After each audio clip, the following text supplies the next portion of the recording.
Buenos días, mis queridos hermanos. Le ruego a nuestro Dios que nos envíe su Espíritu, que nos capacite para poder entender su verdad, su realidad, su perspectiva. El tema que vamos a tratar hoy es titulada el tema Desafiando a Dios, bajo el gran tema Israel y la Odisea, tipos y sombras. Como vimos la última reflexión, vimos la división del reino. Necesitamos comprender que este asunto está relacionado con previo 1888, 1888 en sí y después de 1888, ¿verdad? Este es el inicio en realidad. Hoy vamos a tratar el reino del norte para poder llegar hasta Carmel, Elías, para poder entender la parte final de la obra de este mundo. Hoy vamos a ver otras migas, perdonad mi gramática, ¿verdad? Otras migas de pan que nos señalan eventos que han pasado. Nosotros podemos entender esto porque tenemos la historia detrás, ¿verdad? Podemos ver acciones ocurridas entonces y reflejadas en esta historia miles de años antes, ¿verdad? Cuesta entender, hay que tener el Espíritu de Cristo para poder interpretar. Como os he dicho, no son cuestiones como una línea de tiempo, una historia clara, bien definida, sino que necesitas el Espíritu de Cristo para poder darte cuenta por esas migas de pan, ¿verdad?, que Dios nos ha dejado para poder entender realidades. Todo esto necesitamos comprenderlo, que todo esto está preparado para el remanente final. El remanente final ha de entender esta historia para poder entender la realidad de la Odisea, comprender la realidad del tiempo final. Para poder entender y corroborar también estos asuntos, miren Ezequiel 8, 9, 10.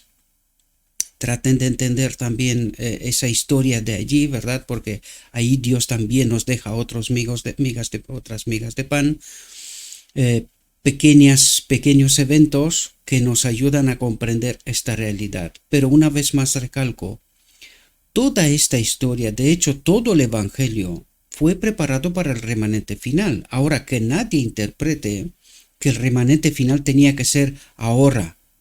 Dios ha intentado que se termine la historia de este mundo desde el mismo Sinaí. Hoy también vemos algunas referencias con respecto a aquel asunto para poder entender realidades que son sorprendentes. Yo mismo me quedo sorprendido, ¿verdad?, a medida que voy adentrándome dentro de la historia de esos relatos, ¿verdad? Lo vamos a comentar hoy y vamos a tratar de entender. Una vez más lo digo. Los que quieren saber la verdad, los que tratan de llenarse del Espíritu de Cristo, porque solamente con Él podemos comprender, entenderán. Los demás no entenderán, simplemente dirán interpretaciones de hombres y nada más, no verán nada más. Por eso, mi humilde opinión y consejo es: estudien, pero no sin pedir la presencia del Espíritu Santo que nos acompañe para poder entender qué es lo que nos trata de decir Dios y por qué. ¿Por qué necesitamos entender esto? Y al final os daréis cuenta que todo esto tiene que ver con el remanente final, incluido esta serie de reflexiones antes de que la sierva pase al descanso, tenían que ver con la preparación del remanente final. Necesitamos entender el mensaje de Elías, el por qué y qué propósito tiene, ¿verdad? Bien, he tratado de ampliar el cuadro para que tengáis una gran perspectiva, ¿verdad? Como cuando te alejas de un cuadro, lo miras la imagen grande, ¿verdad? Amplia, para luego acercándote al cuadro poder ver píxel por píxel, ¿verdad? O en trozos más pequeños, con mayor detalle, ¿verdad?, toda esta obra. Y vamos a ver cómo Dios de antemano nos señala, ¿verdad?, esos diamantes que están escondidos en la palabra pero que el buscador, honesto, sincero, que tiene hambre de Cristo, los encontrará, ¿verdad? Encontrará esos diamantes. Por lo tanto, entremos en nuestra historia porque es preciosísima, a pesar de su desgracia, ¿verdad? De la historia del evento, pero necesitamos entender estas realidades porque no nos queda tiempo. Esto es lo que realmente está ocurriendo, porque vemos lo que está ocurriendo aquí afuera. No tiene ningún sentido, queridos. Ningún sentido lo que está ocurriendo, ¿verdad? Por lo tanto, a mí personalmente me está diciendo que allí en el cielo está ocurriendo algo. Está ocurriendo algo.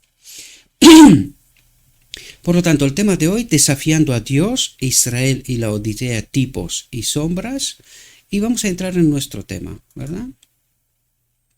Y en esta ocasión nos hablará del reino del norte. Aquí quiero recalcar que es cuando Dios divide la iglesia, entendiendo, veniendo a la Odisea, Dios divide la iglesia con el propósito de que se averigüe la verdad. Y vais a ver cómo nos lleva la historia para poder comprender con detalles lo que ya ha pasado. En nuestra historia lo tenemos por detrás, ¿verdad? Es historia, se puede comprobar lo que ha pasado en 1888 y después, ¿verdad? Porque eso es lo que trata de Dios, de revelarnos esta realidad. Y en esta ocasión podríamos hablar del ala liberal, ¿verdad? Aquí vamos a ver a Jeroboam y una vez más la apostasía, el final, ¿verdad? De este reino. Lo entenderemos, no me quiero adelantar, ¿verdad? La tentación es grande, pero cada momento con lo suyo, ¿verdad? Vamos a dar pasos pequeños tratando de entender lo que Dios trata de decirnos.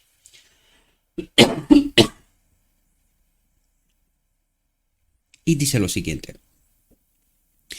Colocado en el trono por las 10 tribus que se habían rebelado contra la casa de David, Jeroboam estaba en condiciones de hacer mucho para lograr una reforma espiritual en su reino.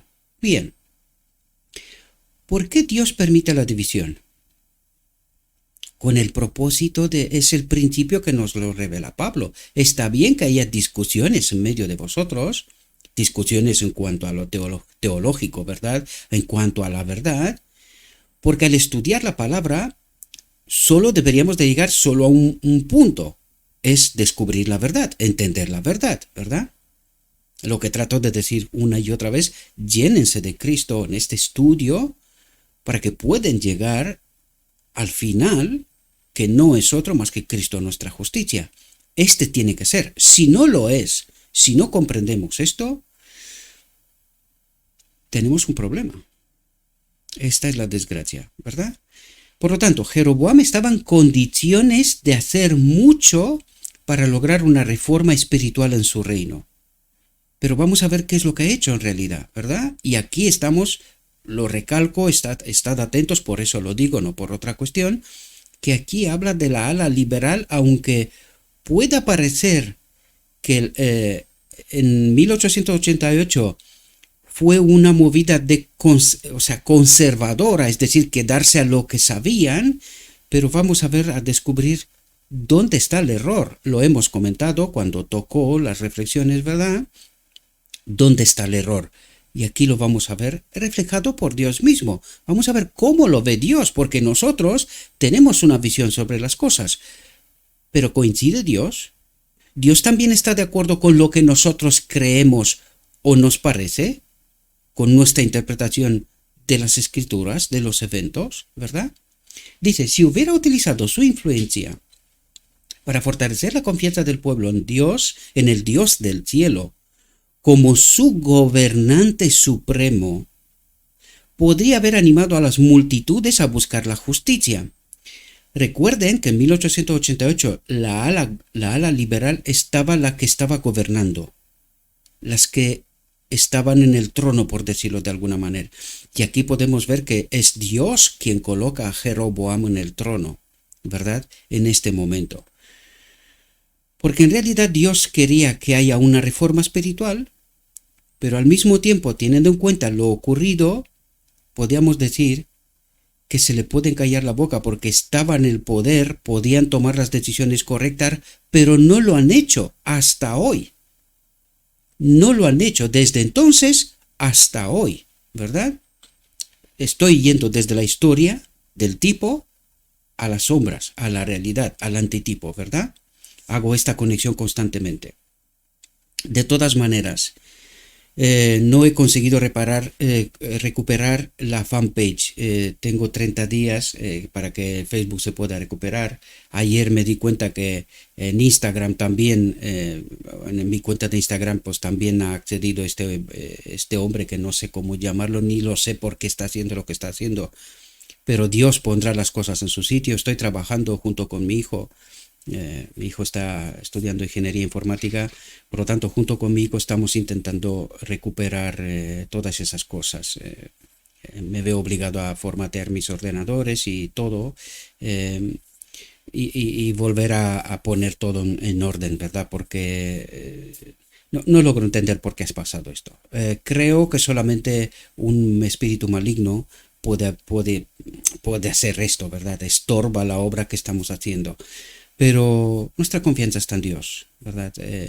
Y Él hará que las cosas vuelvan a su sitio. Por lo tanto, digo, la fanpage no está recuperada, pero sí está el canal de Telegram. Tenemos el canal de Telegram. Por lo tanto, si queréis transmitirme algún tipo de mensaje, tenéis el canal de Telegram. Siempre encontréis los links, tanto de la reflexión como de los canales. Es verdad que he colocado, todavía estoy colocando lo de Facebook y con la esperanza de que volveré a recuperar el Facebook y la fanpage, ¿verdad? Pero si queréis dirigirme a mí, tenéis los comentarios en primer lugar en YouTube y en segundo lugar tenéis el canal de Telegram. Si queréis dirigirme algún mensaje o alguna otra cosa o tenéis alguna inquietud, pues estos son los medios, dada la situación excepcional por ahora, ¿verdad? Estoy trabajando junto con mi hijo a recuperar toda esta situación, porque menudo estorbo, ¿verdad? Bien, perdonadme por el inciso, quería aclarar, si queréis contactar, pues esta es la forma en este momento. El Facebook y la fanpage, pues no, de momento no se pueden utilizar.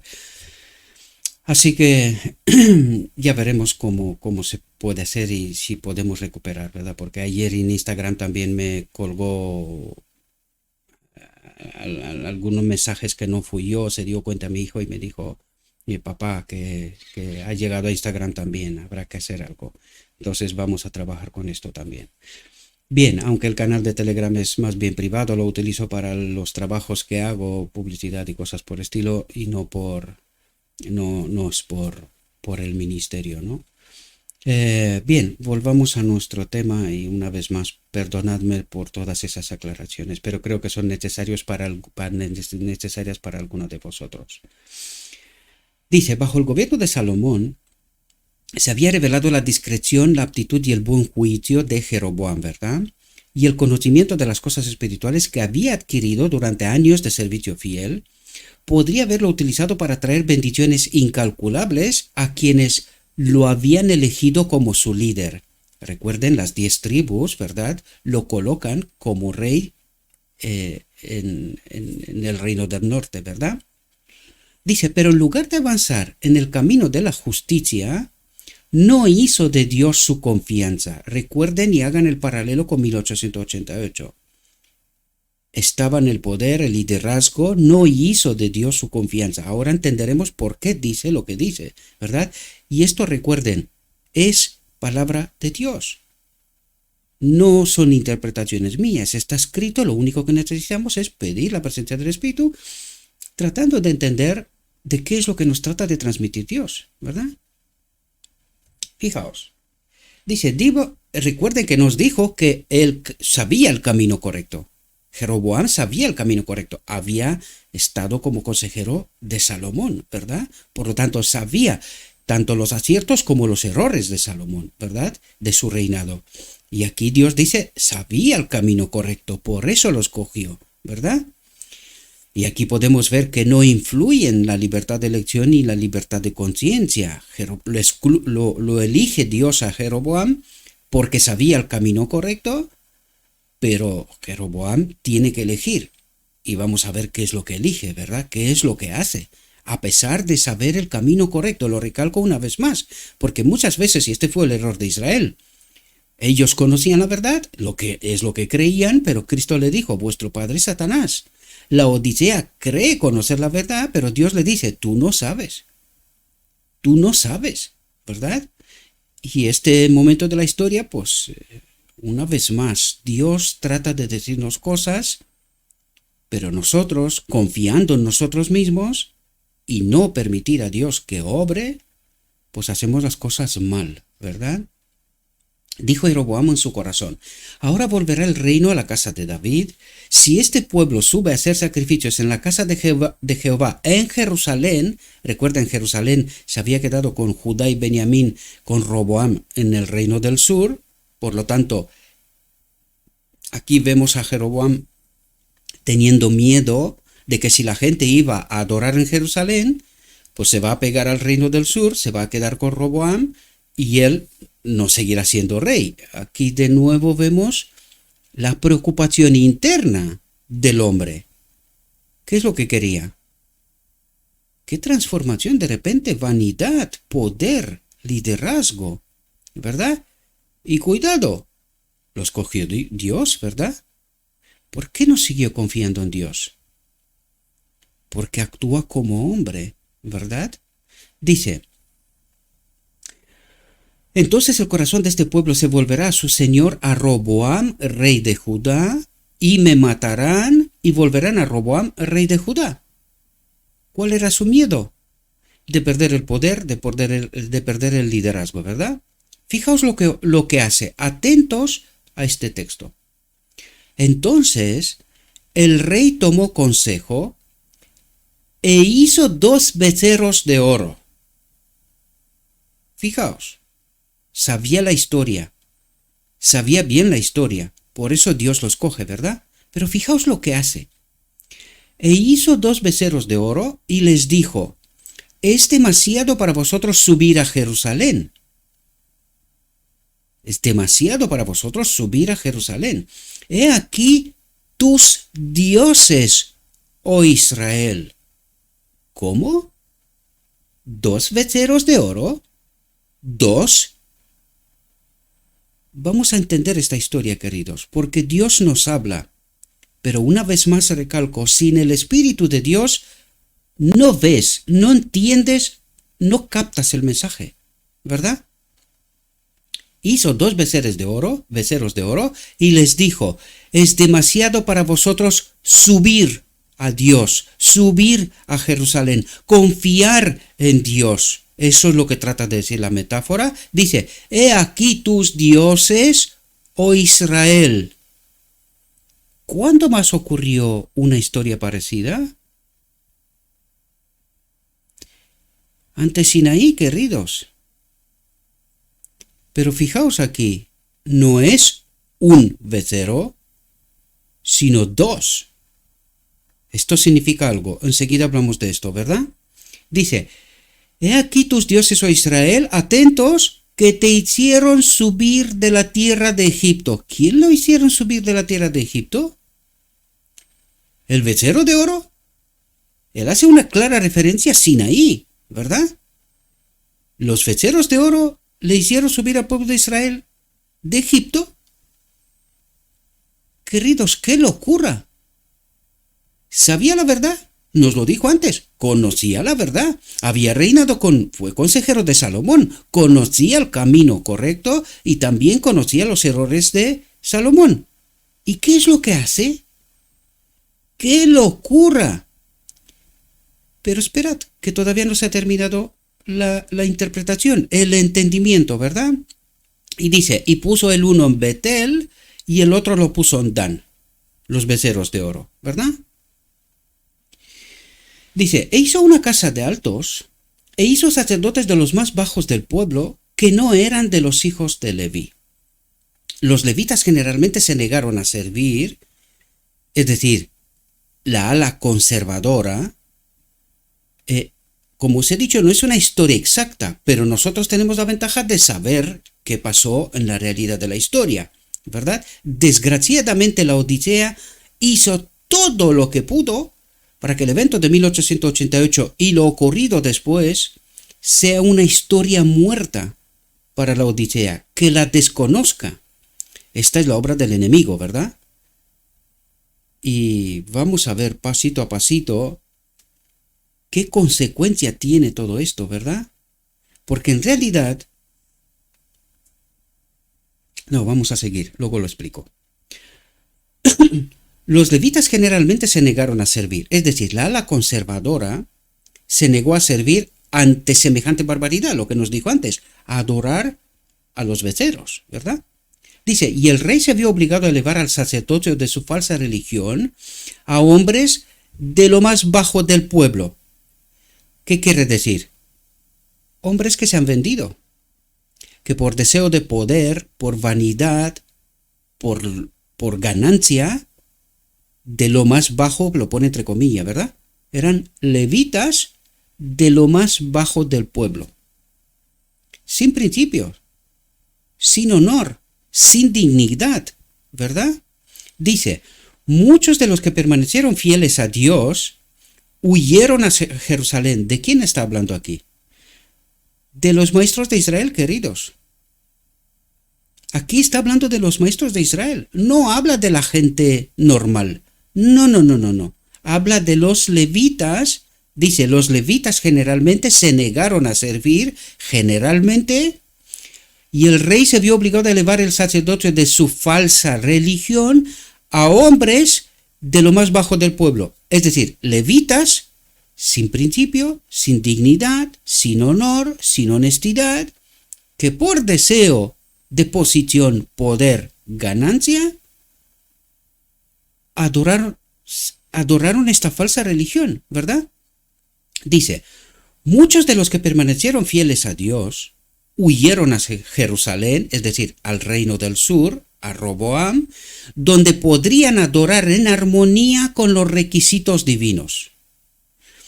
Aquí en la metáfora necesitamos entender que los levitas honestos, que conocían el camino correcto y que se negaron a adorar la falsa religión, se quedaron con Dios, se fueron a Dios. Eso es lo que trata de decir en la realidad de la Odisea. Necesitamos hacer estos paralelos porque para eso estamos estudiando esta historia, ¿verdad?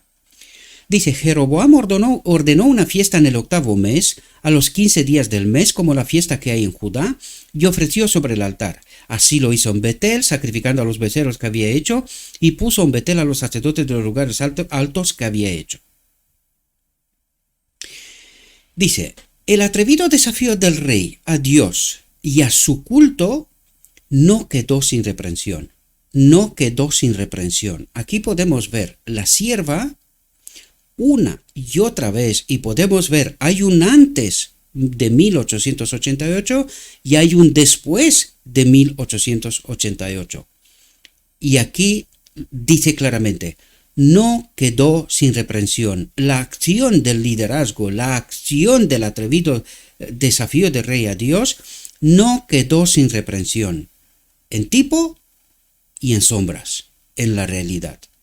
Incluso mientras Jeroboam estaba oficiando la dedicación del altar y quemando incienso, apareció ante él un hombre de Dios del reino de Judá, hombre de Dios, ¿verdad?, enviado para denunciarlo por pretender introducir nuevas formas de culto. El profeta clamó contra el altar y dijo, altar, altar, así ha dicho el Señor, he aquí que un niño nacerá a la casa de David, de nombre Josías, y sobre ti ofrecerá a los sacerdotes de los lugares altos, que queman incienso sobre ti, y sobre ti se quemarán huesos de hombres. Dice, y aquel mismo día dio una señal diciendo, esta es la señal que el Señor ha dicho, he aquí que el altar se rasgará, y las cenizas que están sobre él se derramarán. E inmediatamente el altar se rasgó y las cenizas que estaban sobre el altar se derramaron, según la señal que el hombre de Dios había dado por la palabra del Señor. Aquí esto a mí me suena mucho a lo que ocurrió en 1888. Al rechazo del mensaje, al rechazo de la verdadera adoración, porque eso es lo que vemos aquí. Los levitas honestos se fueron al sur, se rechazaron a adorar la falsa religión. Ahora comentaremos por qué 2 becerros de oro. ¿Por qué 2? ¿Por qué la conexión con Sinaí? Ahora hablaremos de esto, ¿verdad? Dice, y esto es lo que quería decir, es que esto es el rechazo del Espíritu Santo, ese es el rechazo del mensaje de Cristo en nuestra justicia, ¿verdad? Que Dios quería enviar al pueblo, y esta es la apostasía. Es decir, entran en una falsa adoración, ¿verdad? Y toman el camino hacia Egipto, tal como vimos, la profeta nos lo dijo, ¿verdad? Toma el camino hacia Egipto este pueblo, ¿verdad? Dice, al ver esto Jeroboam se llenó de un espíritu de desafío contra Dios y trató de reprimir al que había entregado el mensaje. Trató de reprimir al que había entregado el mensaje.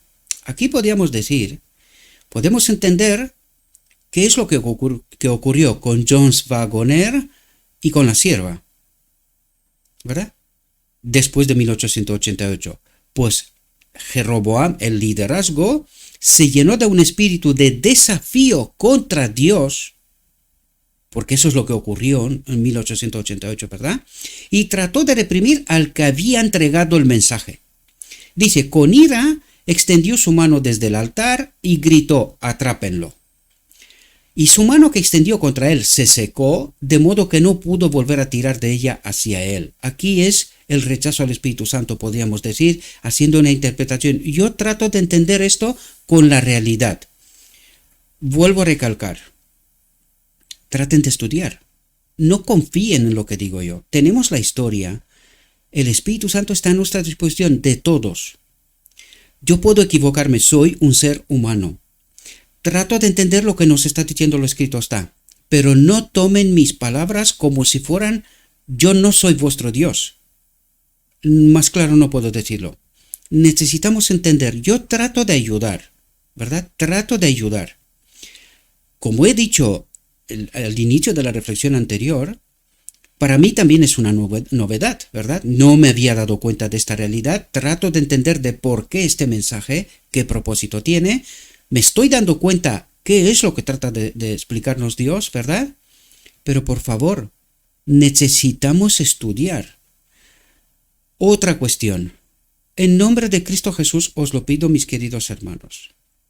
Tenemos el canal de Telegram para comunicarnos. Por lo tanto, si vosotros tenéis otro entendimiento, otra perspectiva a este texto, por favor, compartan. Amén. Amén a sus hermanos. Compartan lo que se os ha descubierto, ¿verdad? Porque yo no tengo ningún propósito más que compartir todas esas realidades porque necesitamos preparar el remanente final, ¿verdad? Por lo tanto, puedo cometer errores. Ya vemos aquí Jeroboam, Dios lo escoge, pero la libertad de elección, la libertad de conciencia es individual, es personal. Por lo tanto, Dios no entra ahí. Trata de ayudarnos a comprender realidades, pero también podemos cometer errores. Somos seres humanos. Sin embargo, para eso estamos, para ayudarnos. Eso es lo que trato de hacer yo y eso espero también de vosotros, ¿verdad? Si tenéis otra perspectiva, compartadla. Yo no tengo problemas. No, mi vanidad está donde tiene que estar. Y si no está de nada, mejor. Mejor que no haya vanidad. Yo no soy vuestro Dios, como lo dije antes. No cometáis este error, ¿verdad? Simplemente tratamos de ayudarnos y eso es lo que trato de hacer. Ayudar, nada más, ¿verdad? Y su mano se extendió contra él, se secó, de modo que no pudo volver a tirar de ella hacia él. Aterrorizado, el rey apeló al profeta para que intercediera ante Dios en su favor. Invoca ahora el rostro del Señor, tu Dios. Qué interesante. Qué tremendo es esto, mis queridos hermanos. Cuando supuestamente nosotros estamos colocados en posición de liderar de Dios, Dios nos reconoce como líder, como maestro de Israel. Pero fijaos por las palabras que está en la mente del hombre. Dice, invoca ahora el rostro del Señor, tu Dios. ¿Cómo que su Dios? ¿Y tú quién eres? Pues no profetizó para que te pongan a ti como rey.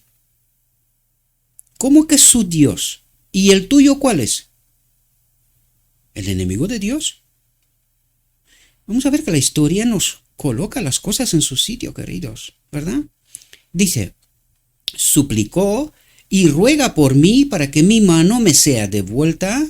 Y el hombre de Dios suplicó al Señor, y la mano del rey le fue devuelta de nuevo y quedó como antes, ¿verdad? No tomen las cosas literal en todas las cosas. Solo hay migas de pan para poder entender realidades, ¿verdad? Vano había sido el esfuerzo de Jeroboam por investir de solemnidad la dedicación de un altar extraño, cuyo respeto habría conducido a la falta de respeto por el culto a Jehová en el templo de Jerusalén.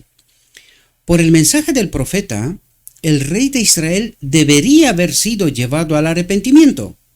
Debería haber renunciado a su malvado propósito de alejar los corazones del pueblo del verdadero culto a Dios. Pero enfadado por la interrupción, endureció su corazón y se empeñó en seguir el camino que había elegido. ¿Le sirvió de algo la reprensión? Tanto un tipo como un antitipo podemos ver que no. ¿Verdad? Que no. Esto fue lo que le llevó a repudiar el mensaje, tipo antitipo, 1888, ¿verdad? Y a intentar detener al mensajero, ¿verdad? Intentar detener al mensajero. Y ahí podemos ver que después de 1888, 1893 creo que fue, o 91, separan a Jones Wagoner y la sierva para detener el mensaje.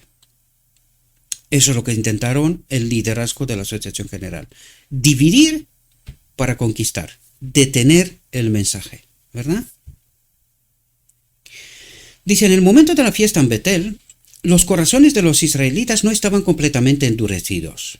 Muchos eran susceptibles a la influencia del Espíritu Santo.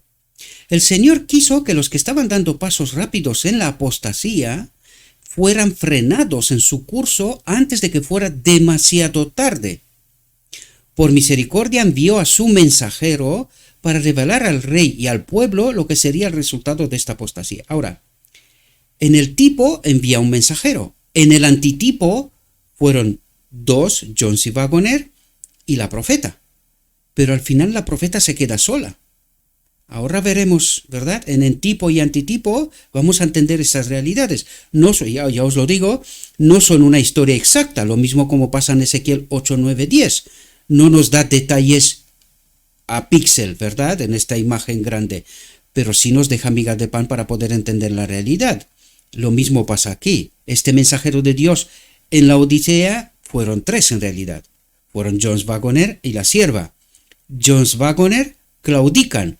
Lo vamos a ver en la profecía de aquí también, ¿verdad? En la historia real de Israel. Dice, el desgarro del altar era un símbolo del desagrado de Dios por la abominación que se estaba produciendo en Israel. Es decir, se van a adorar a los dos becerros. Y vamos a entender, a través del tipo de la historia de Israel, qué pasó en el antitipo. Nosotros lo hablamos en reflexiones anteriores. Pero ¿por qué dos becerros? Porque en Sinaí solo hubo uno, pero aquí hay dos. Vamos a ver por qué. Porque Dios trata de revelarnos una realidad, ¿verdad? Dice, el Señor busca salvar, no destruir. No se deleita en la muerte de los pecadores. Vivo yo, dice el Señor Dios, que no me agrada la muerte de los impíos. No me agrada la muerte de los impíos. Pero no puede hacer nada porque nosotros elegimos. Y Dios no sobrepasa ese fundamento del reino celestial. Libertad de conciencia, libertad de elección. Dios no puede hacer nada. Si nosotros elegimos el camino de la apostasía, de la muerte, Dios no puede hacer nada. Se somete a nuestra voluntad. Dice, por medio de advertencias y súplicas, tipos, antitipos en la Odisea, ¿verdad? Llama a los descarriados a dejar de hacer el mal, a volverse a él y a vivir, dice. ¿Ahora entendéis el principio? ¿Por qué Dios no puede hacer nada? porque el hombre elige y Dios respeta su decisión. Por eso decimos, Dios no mata. Es el hombre el que coge el camino y Dios lo respeta. Pero si elegimos a Dios, viviremos. Ese es el deseo de Dios, a volverse a Él y a vivir. Él es la fuente de vida. Da a sus mensajeros elegidos, atentos, da a sus mensajeros elegidos una santa audacia, discernimiento, entendimiento a través del Espíritu, ¿verdad? Para que los que escuchen teman y sean llevados al arrepentimiento. ¿Con qué firmeza reprendió este hombre de Dios al rey? Y esta firmeza era esencial, dice, porque de ninguna otra manera se podrían haber reprendido los males existentes. El Señor dio a su siervo audacia para que se produjera una impresión duradera en los que escuchaban. ¿Qué es lo que trata de hacer Dios? Preparar un remanente, un pueblo fiel, ¿verdad?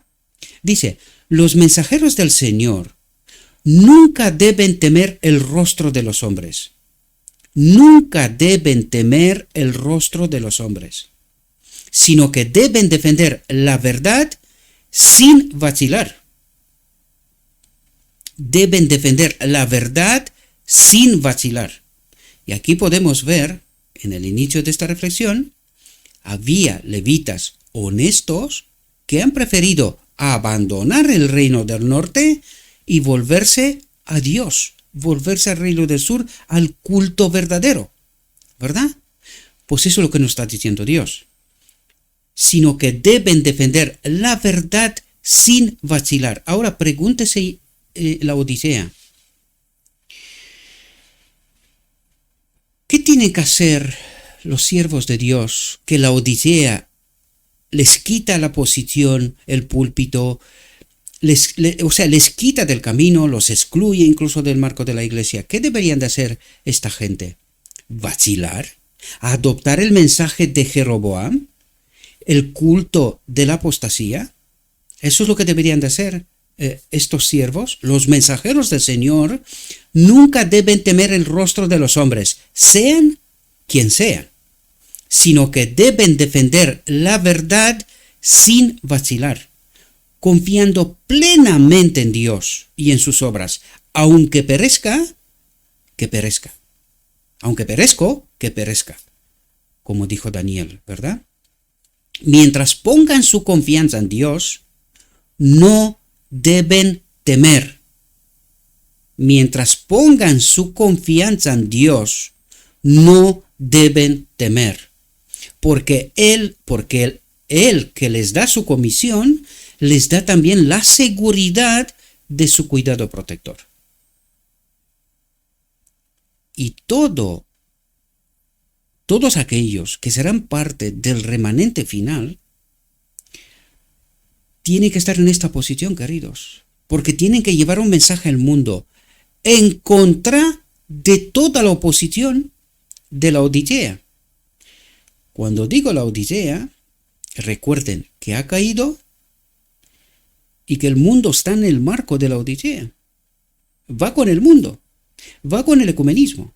Pues estos mensajes, estos mensajeros, son la última solución de Dios, por decirlo de alguna manera. Es este pueblo que ha de glorificar a Dios a pesar de... suspensivos, ¿verdad?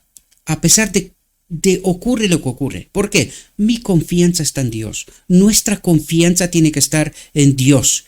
Así dice Jehová. Así es como venció Cristo, así como tiene que vencer el remanente final, ¿verdad? Dice, habiendo entregado su mensaje, el profeta estaba a punto de regresar cuando Jeroboam le dijo, ven a casa conmigo y refréscate y te daré una recompensa. Bien, parémonos un momento aquí. En el marco de este mensajero, de este profeta que Dios envía para transmitir un mensaje a Roboam, es decir, esta es la historia real, pero vámonos a la Odisea, ¿verdad? Dios levanta a John C. Waggoner con el mensaje Cristo nuestra justicia. ¿verdad? Que es el mensaje del tercer ángel en realidad. Aquí podemos ver, porque se refiere a John C. Waggoner, no a la profeta, porque al final la profeta queda al margen del pueblo, es decir, el liderazgo la ignora, ¿verdad? No la puede echar de un lado, ¿por qué? Porque todavía vivían los pioneros, buena parte de ellos, o algunos de ellos todavía, y sabían que la fundación de la Odisea está sobre el espíritu profecía. Pero sí que la desconsideraron todo lo que pudieron. La mandaron a Australia y a la vuelta de Australia, después de 10 años, pues la desconsideración fue mayor todavía, ¿verdad? Pero aquí nos relata la historia de John C. Waggoner. Miremos con atención, os vais a dar cuenta. Fijaos lo que dice. Ven a casa conmigo y refréscate. Perdón. Habiendo entregado su mensaje, el profeta estaba a punto de regresar cuando Jeroboam le dijo: ven a casa conmigo y refréscate y te daré una recompensa. Y dice: si me das la mitad de tu casa, contestó el profeta, no entraré contigo, ni comeré pan, ni beberé agua. Pan y agua, palabra y espíritu, entiendan la metáfora, ¿verdad? No entraré contigo, ni comeré pan, ni beberé agua en este lugar, es decir, palabra contaminada, espíritu falso, porque ¿qué le propone Jeroboam? Quedarse a un culto falso, apostasía, ¿verdad? Eso es lo que nos contó aquí. ¿Y qué trata de decir? No entraré contigo, ni comeré pan, ni beberé agua en este lugar. No aceptaré de tu apostasía, de tu falso culto, verdad contaminada, espíritu contaminado, reconocido por Jeroboam mismo. Le dijo: dile a tu Dios que me sane, tu Dios. Entonces, ¿cuál era su Dios? ¿Verdad? Necesitamos estar atentos a cómo formula Dios, qué es lo que trata de transmitirnos más allá de la superficie, ¿verdad? Dice: porque así me fue ordenado por la palabra del Señor, diciendo: no comas pan, ni bebas agua, no aceptes nada de lo que te diga verdades contaminadas, ni su espíritu de su culto falso, ¿verdad? Ni vuelvas por el mismo camino por donde viniste, porque tratará de impedirte que vuelvas a Dios, al verdadero Dios, ¿verdad? Eso es lo que trata de explicar. Dice: bien le habría ido al profeta si se hubiera adherido a su propósito de regresar a Judá sin demora. ¿De dónde venía el profeta? Del verdadero culto, ¿verdad? De Jerusalén, de Judá. Por lo tanto, tenía que volver a Dios, al auténtico culto, ¿verdad?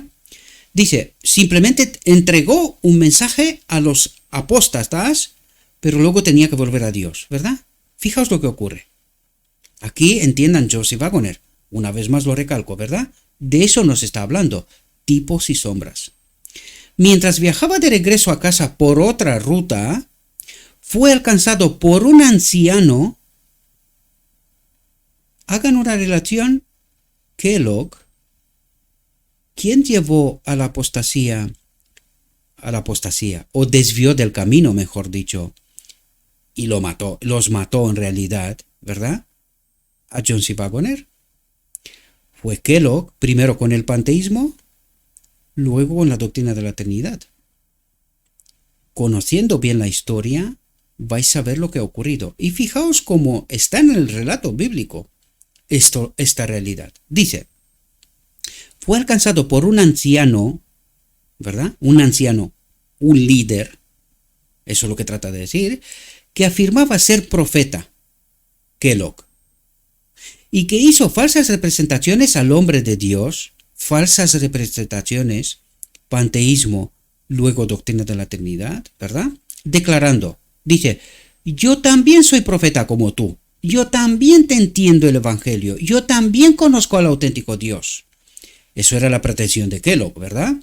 Y un ángel me habló por palabra del Señor, diciendo, tráelo contigo a tu casa, para que coma pan y beba agua. ¿Qué ha pasado con John C. Waggoner? han bebido de la enseñanza de Kellogg y se han desviado del camino. Dice, una y otra vez se repitió la mentira y insistió en la invitación hasta que el hombre de Dios se dejó persuadir de regresar. No regresaron a Dios y fueron hacia la apostasía. Esta es la historia de John C. Waggoner, la vemos reflejada en Espíritu y Profecía en la Odisea, ¿verdad? Dice, debido a que el profeta se permitió tomar un curso contrario al camino del deber, al señalado por Dios, ¿verdad? Dios permitió que fuera destruido. Dios permitió. ¿A quién? ¿A quién permitió Dios que el profeta fuera destruido? ¿Y quién lo destruyó?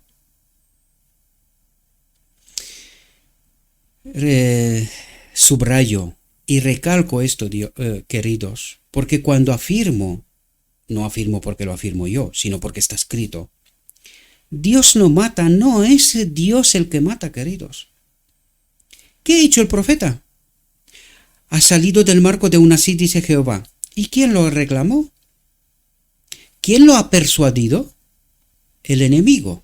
¿A quién permitió Dios que fuera destruido el profeta? ¿Entendéis el principio, queridos? ¿Entendéis lo que pasará al final del tiempo? Este era un profeta de Dios, ¿eh? Pero Dios no puede hacer nada si nosotros no nos quedamos aún así, dice Jehová. Escrito está. El enemigo nos reclamará. Y Dios no nos puede justificar, porque ya hemos elegido.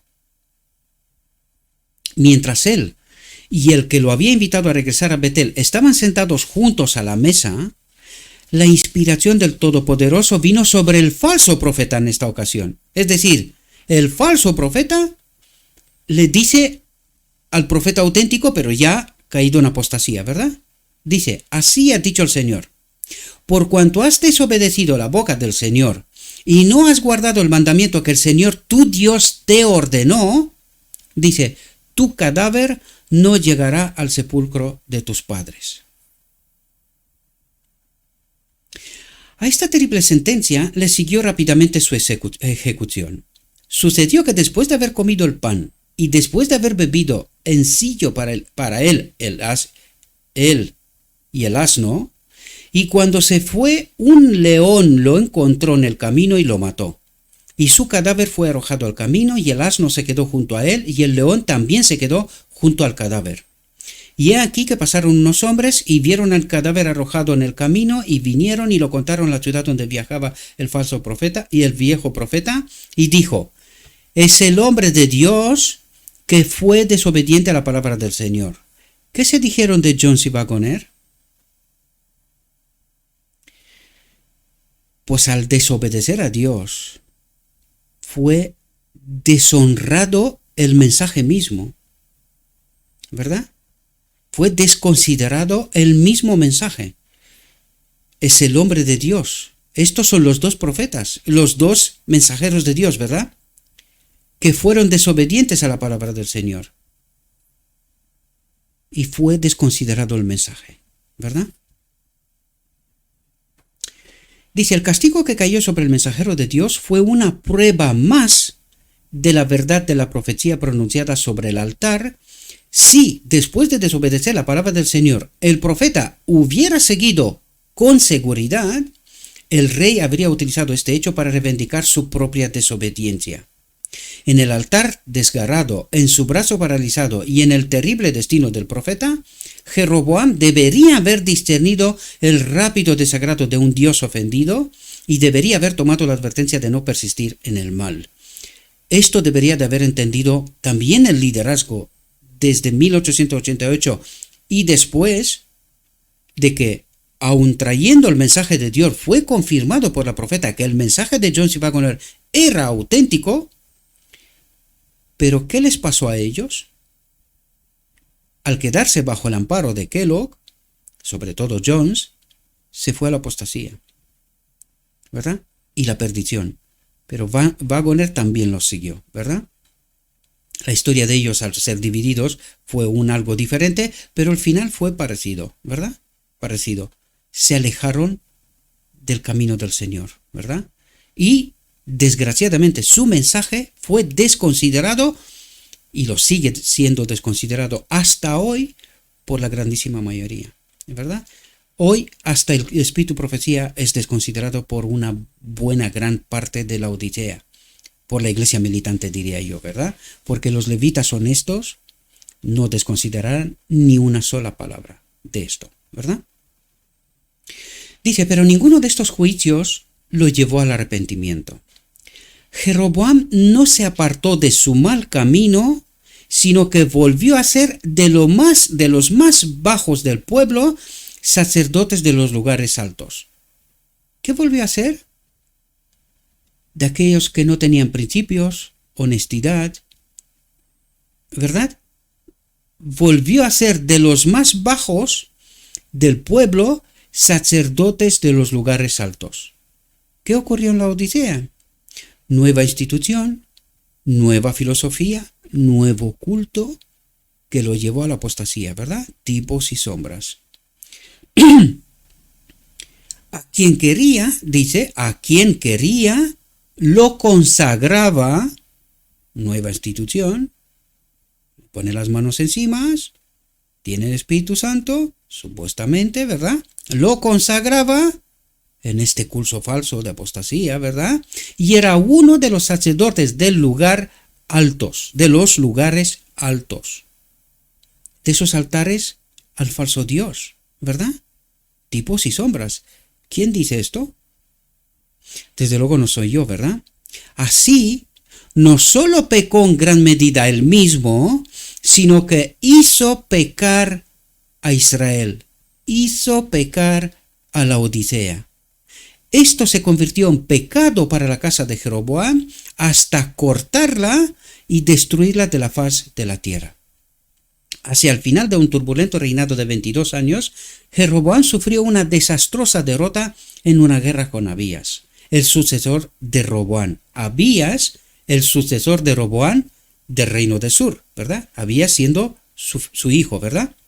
Tampoco Jeroboam recobró la fuerza en los días de Abías y el Señor lo hirió y murió. Por lo tanto, aquí deja entender que se volvió a juntar el reino del norte con el reino del sur de alguna manera. De alguna manera, ¿verdad?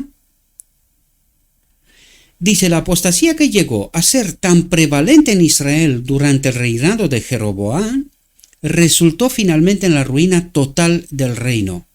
¿Y qué vimos en la reflexión anterior? ¿Cómo terminó? Igual,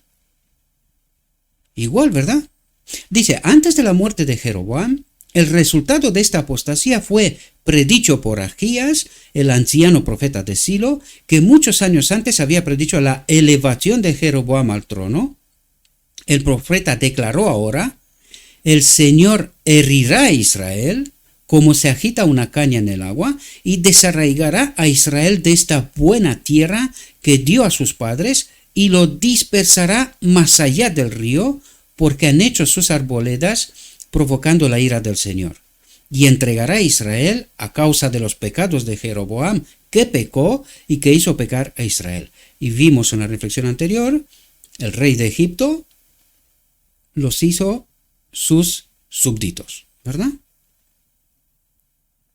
Dice, sin embargo, el Señor no abandonó a Israel, sin antes hacer todo lo posible para que volviera a ser fiel a Él. Aquí Dios está tratando de construir un remanente, de formar un remanente. Eso es lo que trata de decir, porque todo Israel está en apostasía, ¿verdad? Está preparando el camino para Elías, para Acab, Jezabel, Carmel, porque necesitamos entender todas esas cosas, ¿verdad? Recuerden que Carmel es lo que nos cuenta la historia de Ezequiel 8, 9, 10, es un paralelo, ¿verdad? Lo que nos cuenta aquí en esta historia, en esta parte de Israel, y hay que entender la Odisea. Es el final de la Odisea, Carmel en realidad, ¿vale? Por eso nos dice que el mensaje de Elías va dirigido al final del tiempo. Es el mensaje del final del tiempo, ¿verdad? Por lo tanto, Carmel es un tipo del final del tiempo, ¿verdad? Por eso nos habla aquí de 1888 y seguidamente la historia después de 1888 hasta llegar a Carmel. Punto definitivo, ¿verdad? Bien, sin embargo, el Señor no abandonó a Israel sin antes hacer todo lo posible para que volviera a ser fiel a Él. Con amor y paciencia, durante los largos y oscuros años en los que un gobernante tras otro se alzaba desafiando al cielo, un gobernante tras otro, una generación tras otra, ¿verdad? Tipos y sombras, y conducía a Israel cada vez más hacia la idolatría. ¿Dónde está la Odisea ahora mismo? Entiendan la verdad, queridos. Entiendan bien la historia. Yo sé que nos cuesta. También les costó a ellos. Pero, ¿cómo ve Dios las cosas? ¿Queremos quedarnos en un así dice Jehová? ¿Arrepentirnos y volvernos a Él? Pues Dios no para de llamarnos, de invitarnos una y otra vez. Necesitamos entender lo que Dios trata de transmitirnos. Dice, Dios envió un mensaje tras otro a su pueblo reincidente. A través de sus profetas les dio todas las oportunidades para detener la marea de la apostasía y volver a Él. Fue durante estos años que Elías y Eliseo, que pronto llegaremos a ellos, ¿verdad?, vivieron y trabajaron, y que se hicieron los tiernos llamamientos de Oseas, Amos y Abdías, otros profetas que están en la Biblia, en las Sagradas Escrituras, ¿verdad?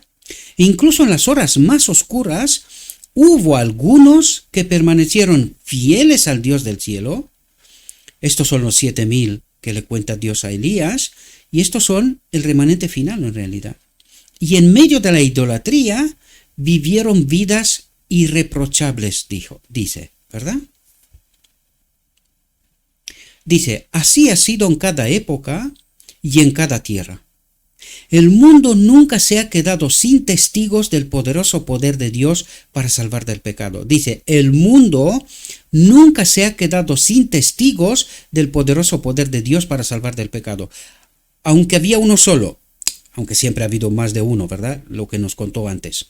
En el marco del pueblo apostasiado, tanto el reino del norte como el reino del sur, había un remanente, tanto de los levitas como del pueblo.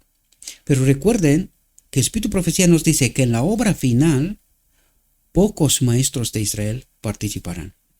Dios levantará a sus mensajeros, lo vimos no hace tanto, le dará su mensaje, les obligará a que salga y que prediquen su palabra, su mensaje, ¿verdad? El mensaje de Elías. Luego llegaremos, en las reflexiones que siguen, llegaremos a estos momentos también, ¿verdad? Dice, y en las escenas finales de la historia, sí, el mundo nunca se ha quedado sin testigos del poderoso poder de Dios para salvar del pecado, y en las escenas finales de la historia de esta tierra, cuando la iniquidad haya alcanzado una altura nunca antes lograda, podemos ver por qué ha caído Sodoma y Gomorra. Pues ahora está pasando a nivel mundial, el nivel planetario. La apostasía está tocando el culmen.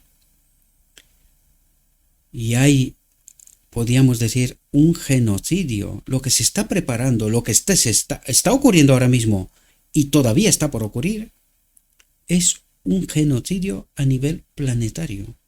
Estas son palabras tremendas.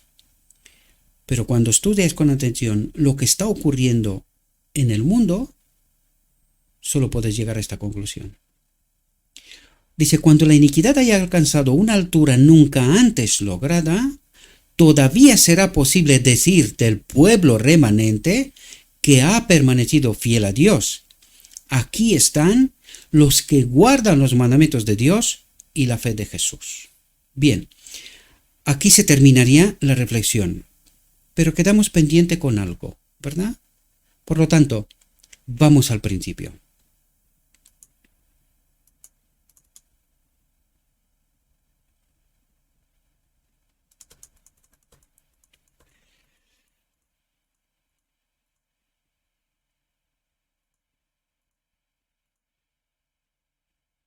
Vale. Nos quedaba pendiente este texto. Dice, entonces el rey tomó consejo e hizo 2 becerros de oro. Bien, como hemos visto, todo esto está relacionado con 1888. ¿Por qué dice 2 becerros de oro? En Sinaí solo levantaron uno, pero aquí hizo 2. ¿Cuál fue la defensa del liderazgo de la iglesia en 1888 para que rechacen el mensaje de John C. Waggoner? Que hayan descubierto las tablas de la ley en el Arca del Pacto. ¿Vale? Esto es sorprendente, pero reflexionen sobre esto. ¿Por qué Dios en esta ocasión refleja las 2 tablas de la ley en 2 becerros de oro? Como ídolos. Los trata de representar aquí las tablas de la ley como ídolos.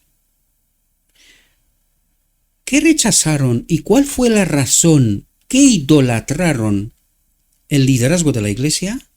Para que rechacen el mensaje, es decir, para seguir a la luz y tratar de entender el mensaje Cristo nuestra justicia, que Dios, a través de sus mensajeros, en 1888, trató de llevar a este pueblo al mensaje final, a la venida de Cristo, ¿verdad? A la boda del Cordero. ¿En qué se convirtieron las tablas de la ley descubiertas en el Arca del Pacto? En ídolos. En ídolos. Por eso dice, entonces el rey tomó consejo, tipos antitipos, ¿verdad? E hizo 2 becerros de oro. Se quedaron, ellos dijeron, quedaos firmes a los postes establecidos, ¿verdad? ¿Y cuál era? ¿Qué decía? No, la ley, nosotros tenemos que obedecer la ley, ¿verdad? Esa fue la afirmación. ¿Y en qué convirtieron las tablas de la ley? En ídolos. Le impidieron, lo mismo que en Sinaí. Dios les enseñó la tabla de la ley, pero les mandó también la solución en el rostro de Moisés. ¿Qué le dijeron a Moisés? Apártate. ¿Y qué dijeron a las tablas de la ley? Nosotros obedeceremos. ¿Qué pasó en 1888? E hizo 2 becerros de oro. Convirtieron las tablas de la ley en ídolos, que les impidió entender el mensaje de Cristo nuestra justicia. ¿Y que los llevó a dónde? La apostasía. Durante toda la historia de la Odisea, los conservadores entendieron que hay que quedarse en obedecer la ley. Como vimos, el reino del sur también se fue a la apostasía. Conservadores, ¿verdad? Y en el reino del norte también se fueron a la apostasía, los liberales, ¿verdad? Que fueron al otro extremo. ¿Verdad? Pecamos hasta que Cristo viene. Tipos y sombras. Espero que podáis entender qué es lo que trata de decirnos Dios, ¿verdad? Entonces el rey tomó consejo e hizo 2 becerros de oro y les dijo: es demasiado para vosotros subir a Jerusalén, es demasiado para vosotros seguir a estos 2, John C. Waggoner, a seguir la luz, a confiar plenamente en Dios, ¿verdad? Porque eso es lo que trata de explicarnos en metáfora. ¿Y quedaros dónde? A los 2 becerros de oro, a las tablas de la ley. He aquí tus dioses, oh Israel. He aquí tus dioses, los becerros de oro, las tablas de la ley. Quedémonos a la ley. Acabamos de descubrir la ley. Quedémonos a la ley. ¿Cómo que Cristo nuestra justicia? Nosotros tenemos que obedecer. He aquí tus dioses, oh Israel, que te hicieron subir de la tierra de Egipto, dice. ¿Subieron de la tierra de Egipto con obedecer ellos la ley? Pues la historia de la Odisea, pero también de ellos, nos dice que se fueron a la apostasía. Espero que os he explicado también esto, pero queridos, una vez más quiero recalcar, necesitamos estudiar por nosotros mismos, necesitamos llenarnos de Cristo. La historia nos dice, es como un espejo para nosotros, en donde tenemos que mirarnos. ¿Qué nos dice la historia? ¿Dónde está la Odisea? ¿Cómo está la Odisea? Pues lo vimos en textos anteriores. La Odisea también ha caído. Se ha unido con los otros pueblos en la falsa adoración, en la apostasía, delante del trono del lugar santo. Cuando comprendes y ves el cuadro completo, tratas de entender las visiones y todo lo que Dios le ha dejado a la Odisea desde el principio para tratar de evitar que caiga, pero que vemos, igual que Roboam, haber estado en la presencia de Salomón, sabiendo el camino correcto, aunque Roboam por un tiempo fue con el camino correcto, también cayó en apostasía, en servidumbre. Y Jeroboam, a pesar de saber la verdad, de tener claro la verdad, ¿qué es lo primero que hace? 2 becerros de oro, que se convierten en la apostasía del reino del norte, de su caída. Espero que podáis entender estas realidades, mis queridos hermanos. Le ruego a nuestro Dios que nos envíe su Espíritu, que nos capacite, que podamos entender su verdad, su realidad, su perspectiva, y que tengamos la capacidad de asumir cuál es nuestra realidad. Necesitamos entender esto, quitarnos los prejuicios de nuestra mente, tratar de entender lo escrito está, quedarnos con Dios. Dios está más que deseoso de recibirnos. Pero si nuestra elección es de incredulidad, de seguir con la falsa adoración, con la apostasía, ya lo vimos, Dios permitirá que el enemigo haga de lo suyo, estando en Israel, sea en el norte o sea en el sur. Las dos facciones de la Odisea, conservadora, liberal, ¿verdad? Las dos mayoritarias, ¿verdad? Pero que las dos están en apostasía. Seguiremos viendo a través de las reflexiones que van a seguir. Os deseo, mis queridos hermanos, que tengáis un próspero día y en todo lo que os he dicho, os lo he dicho en nombre de Cristo Jesús. Amén.